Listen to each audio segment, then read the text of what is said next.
ચાલો ગાઈસ, હું છું તુલસીબેન ખેંદાથી વાત કરું છું। તો હવે દિવાળી ગઈ, હવે આવ્યો ઉનાળો, હવે લગ્નની સિઝન આવશે। તો આપણે ઉનાળે કોઈ ભાઈઓને લગ્ન કરવાનું હોય તો ડીજે તો આપણે મંગાવવું જ પડશે। તો ડીજે આપણે લઈને આવ્યા છે અને ડિસ્ક્રિપ્શન ઉપર આપેલો છે નંબર, એની ઉપર તમે ફોન કરજો। મેં એક નયા ડીજે લઈને આવ્યા છે અને ડીજેનું સ્ક્રીન તમને હું બતાવું છું।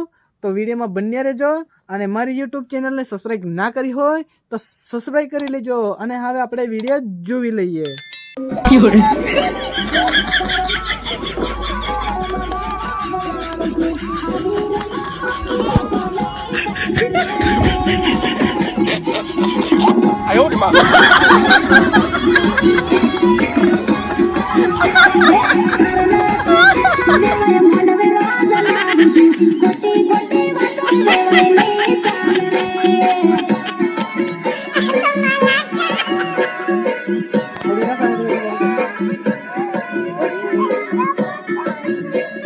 હુડી આવે તો સારી કે ડફુ હુડી ના સહી।